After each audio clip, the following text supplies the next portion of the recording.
लो, screen होगी share.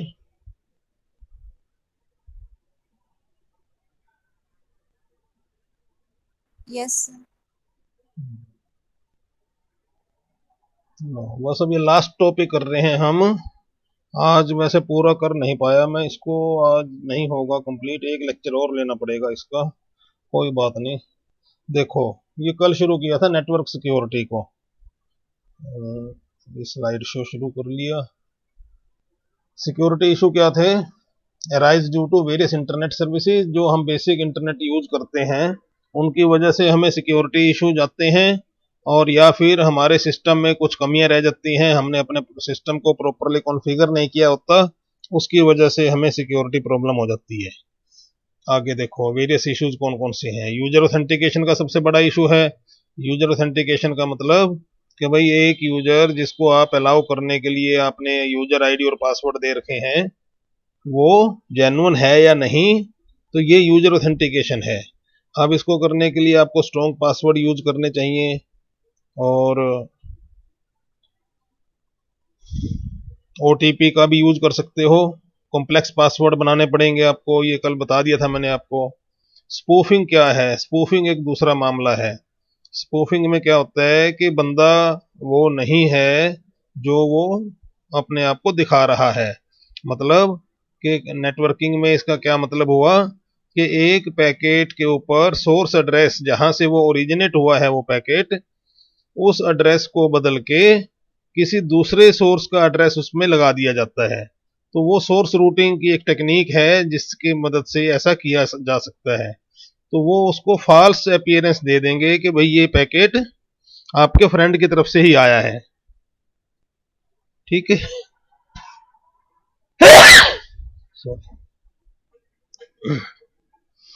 तो ये स्पूफिंग बताया था मैंने आपको। इससे आगे देखो, requirement of a policy. In this way, we see that many factors may influence the security of an internet site.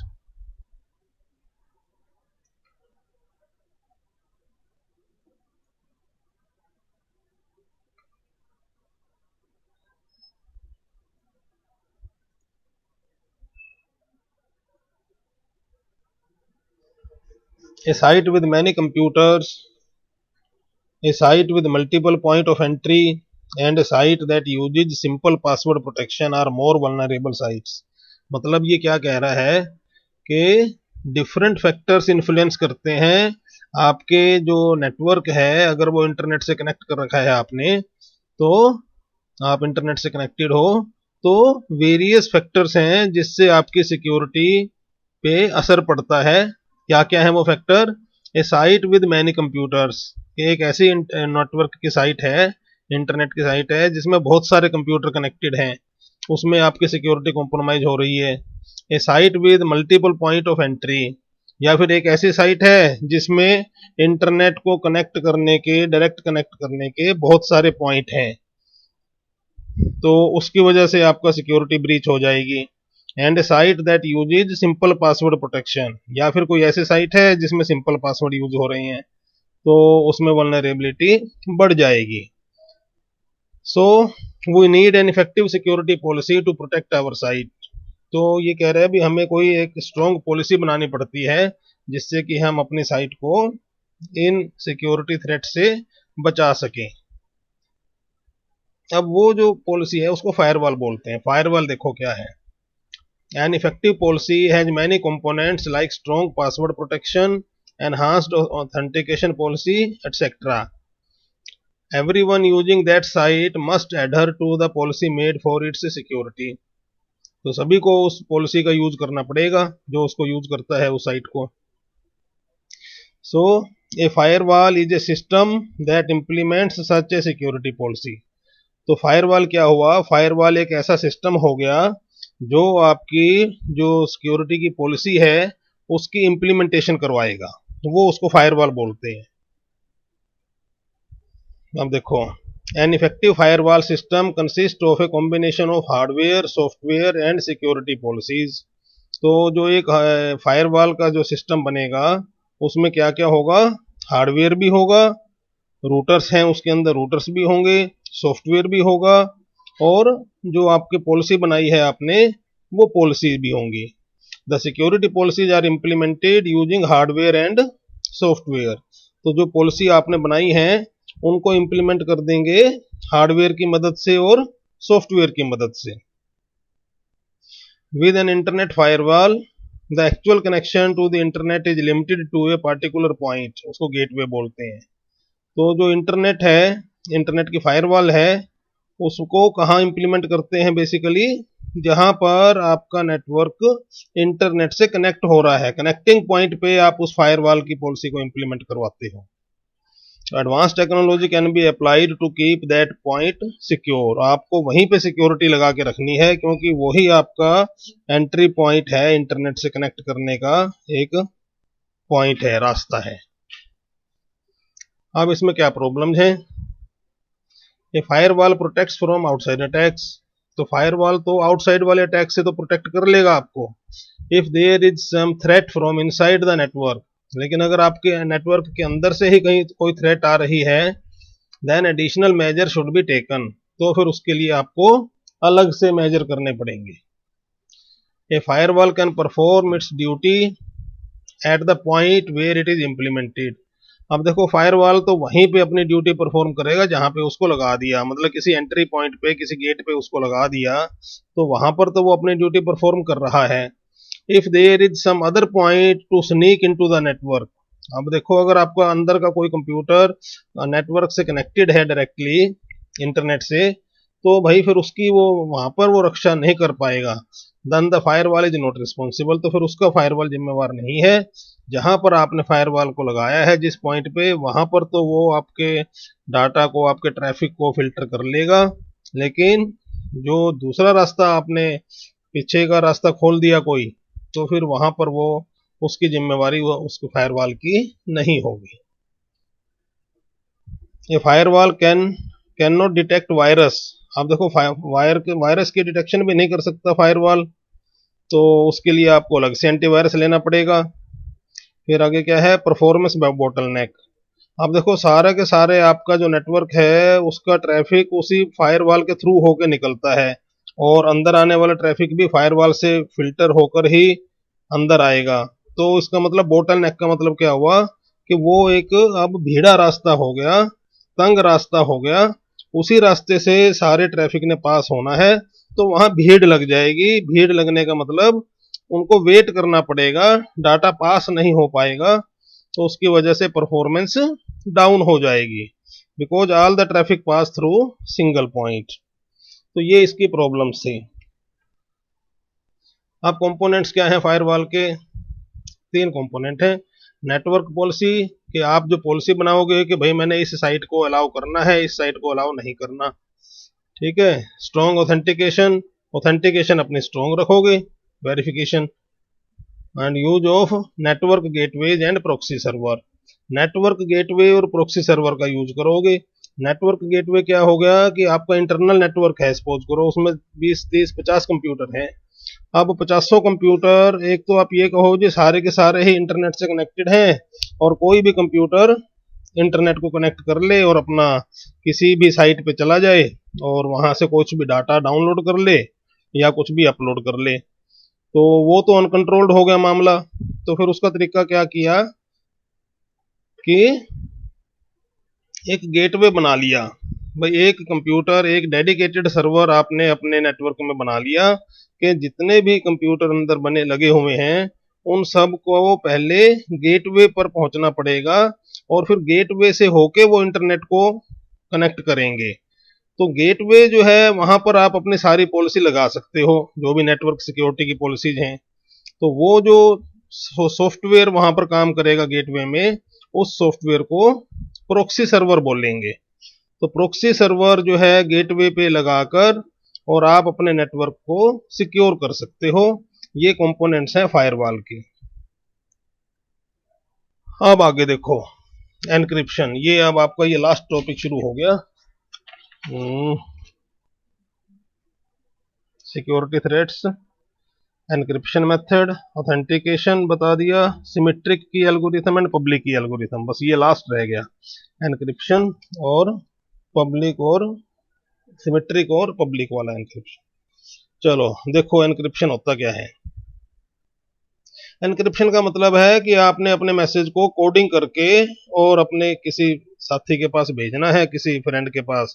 Coding इसलिए करते हैं ताकि कोई और अगर किसी और के हाथ मैसेज लग जाए तो वो उसको पढ़ ना पाए। ये तो बहुत पुराने टाइम से चला आ रहा है, राजाओं के टाइम से, कि राजाओं ने भी अगर कोई मैसेज भेजने होते थे अपनी मिलिट्री सेना के पास या किसी दूसरे राजा के पास, तो वो उसको कोडिंग में मैसेज भेजते थे ताकि अगर किसी दुश्मन के हाथ में मैसेज लग जाए तो उसको समझ ना पाए।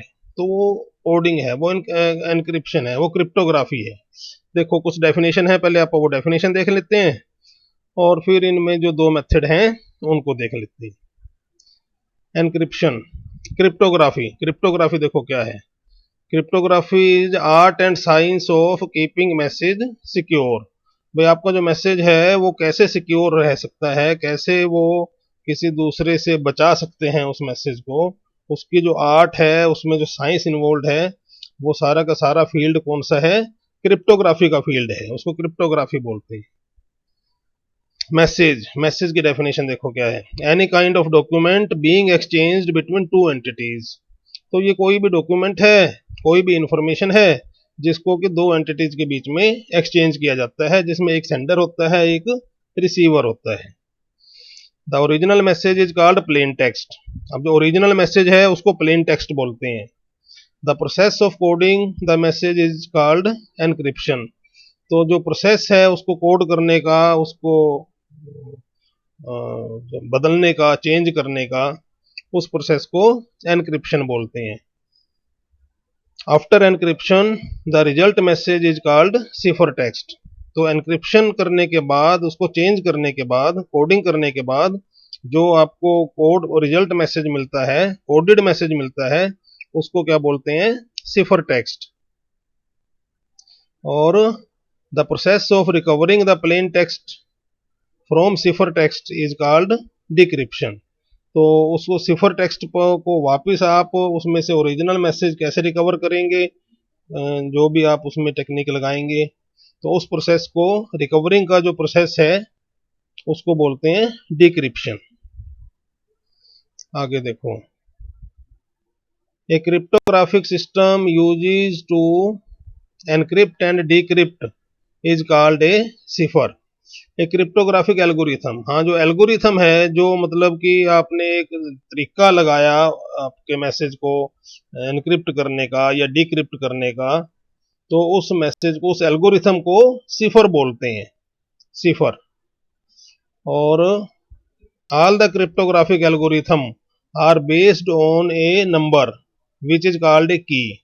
तो जितने भी ये मेथड हैं, जितने भी एल्गोरिथम हैं एनक्रिप्ट करने के, डिक्रिप्ट करने के, वो सारे के सारे एल्गोरिथम, उसमें कोई नंबर इन्वॉल्व होगा तो उस नंबर को की बोलते हैं। जैसे सिंपल सा है, भी मैं ये कहूं, भी मैं जो भी लेटर लिखूंगा, अपना नाम लिखता हूं, उसमें जो भी लेटर यूज कर रहा हूं, भाई वो लेटर मैं एक नेक्स्ट एक लेटर बढ़ा के लिखूंगा। भाई मैंने अगर ए लिखना है तो ए की बजाय बी लिखूंगा।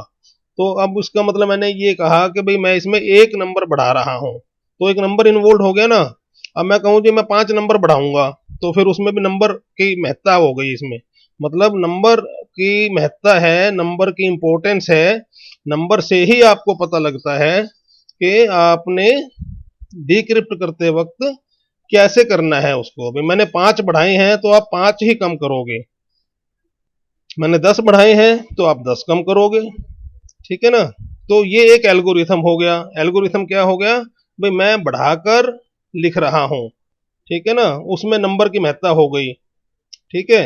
अब मैं दूसरा कोई मेथड लगाऊं, दूसरा एल्गोरिथम यूज करूं, मैं कहूं कि भाई मैं अपने पहले लेटर को तीसरे लेटर से एक्सचेंज कर दूंगा, ठीक है।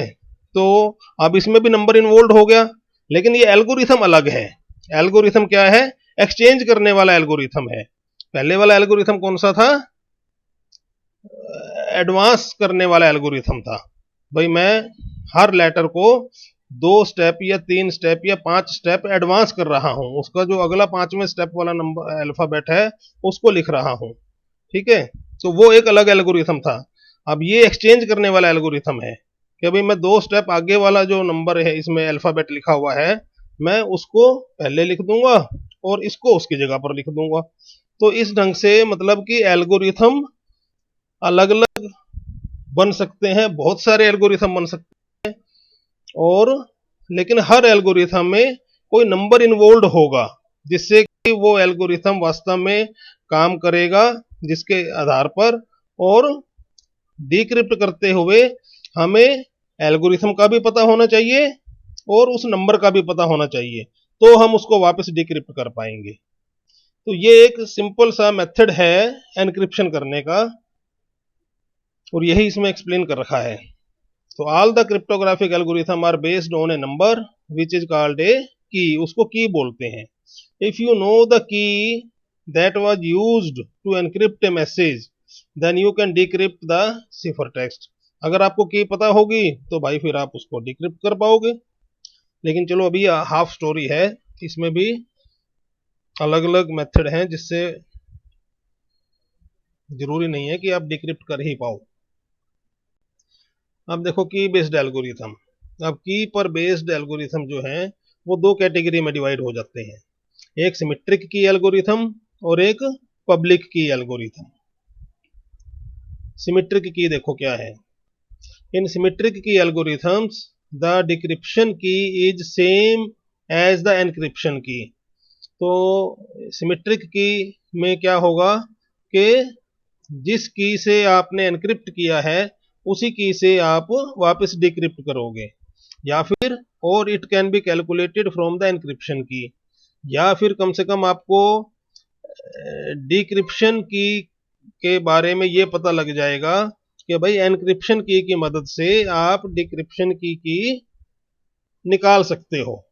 या तो आप डिक्रिप्शन की को कैलकुलेट कर लोगे, या तो वो इक्वल ही होगी, या इक्वल नहीं है, कोई ऐसा एल्गोरिथम है कि भाई जिसमें वो सेम नहीं होगा, भाई को 2-4 आगे बढ़ा घटाना होगा तो वो निकल जाएगी।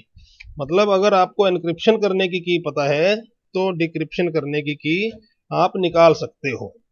ये सिमेट्रिक की बोलती है, सिमेट्रिक की वाला जो एल्गोरिथम है। और पब्लिक की वाला जो एल्गोरिथम है वो क्या कहता है, बट इन पब्लिक की algorithm the encryption and decryption की आर नॉट ओनली डिफरेंट। पहली बात तो कि वो सेम नहीं होंगी, दोनों डिफरेंट होंगी। एनक्रिप्शन की अलग होगी, डिक्रिप्शन की अलग होगी, चलो ये बात मान ली। But they can not be derived from each other. दूसरी बात कि भाई आप जो है ना, एक की अगर आपको मिल जाए तो आप उसकी मदद से दूसरी की नहीं निकाल सकते। अगर आपको एनक्रिप्शन की पता लग भी जाए तो भी आपको डिक्रिप्शन की मालूम नहीं लगेगी, ना तो आप उसकी मदद से निकाल पाओगे, ना तो वो सेम है, और ना ही आप उसकी मदद से कोई फार्मूला लगा के कोई कैलकुलेशन करके आप उसको डिक्रिप्शन की पता लगा पाओगे। तो ये है पब्लिक की वाला मेथड, दूसरा एल्गोरिथम की जो कैटेगरी है। आप देखो इसमें क्या कहते हैं, the encryption key is called as the public key. मतलब कि अब ये जो दोनों की अलग अलग हो गई, एक एनक्रिप्ट करने की हो गई, एक ताला लगाने की हो गई, और एक ताला खोलने की हो गई डिक्रिप्ट करने की। तो जो ताला लगाने वाली की है उसको क्या बोलते हैं, पब्लिक की बोलते हैं। पब्लिक क्यों बोला कि भाई वो तो ओपनली अवेलेबल है, वो जो की है वो ओपनली अवेलेबल है, तो आपने उसको खुला छोड़ दिया की को, और कोई भी उस की को यूज करे और उससे ताला लगा के अपने मैसेज को भेज दे। तो क्या होगा कि भाई जो डिक्रिप्ट करने वाला बंदा है उसके पास प्राइवेट की है, उसको प्राइवेट की बोलेंगे। डिक्रिप्शन करने की को क्या बोलते हैं, प्राइवेट की बोलते हैं। तो प्राइवेट की से वो उसको खोल लेगा, तो प्राइवेट की उसके पास होनी चाहिए। चलो ये आगे समझाता हूं मैं दोबारा। पहले सिमेट्रिक की का मेथड देखो। सिमेट्रिक की क्या कहती है, द टू पार्टीज से एस एंड आर, एस का मतलब सेंडर, आर का मतलब receiver. The two parties sender and receiver must agree on a crypto system. तो पहले तो वो इन दोनों इस बात पर राजी हों कि भैया आप जो मैसेज भेजोगे वो इस एल्गोरिथम से एनक्रिप्ट करके भेजोगे। मतलब उसमें ये टेक्निक लगाओगे भी, आगे एडवांस नंबर बढ़ाने वाली टेक्निक होगी या एक्सचेंज करने वाली होगी या कुछ और टेक्निक, जो भी है एल्गोरिथम, जो भी टेक्निक लगाएंगे वो दोनों पार्टियां उस टेक्निक के बारे में उनको पता होना चाहिए। फिर क्या है, S and R must agree होने की, अच्छा एग्री रह गया यहाँ पे लिखना, ये लिख देता हूं,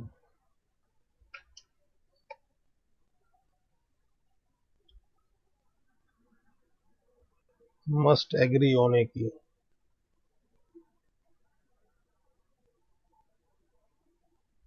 S and R must agree होने की, अच्छा की भी दोनों को पता होनी चाहिए, सेंडर को भी कि भाई मैंने इसकी का यूज करना है, इतने कदम इतने स्टेप आगे बढ़ाने हैं या कम करने हैं, और रिसीवर को भी पता होना चाहिए कि भाई सेंडर ने इतने कदम आगे बढ़ाए हुए हैं, उसको मुझे वापस करना है।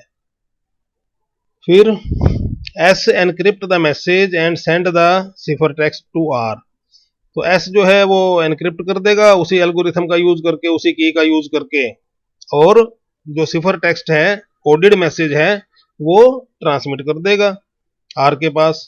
आर उसको रिसीव करेगा सिफर टेक्स्ट को, फिर डिक्रिप्ट कर लेगा, decrypt the cipher text using same algorithm and same की, तो वो उसी एल्गोरिथम से और उसी की से उसको डिक्रिप्ट कर लेगा।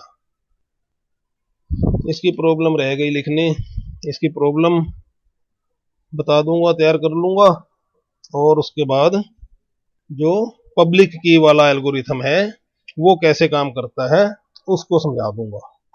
तो मेरे ख्याल एक लेसन का और काम रह गया, एक लेक्चर का। अब बताओ, ये समझ में आया लेक्चर आज वाला? अरे बोलो। Yes sir. ठीक है, इसको देख लेना, और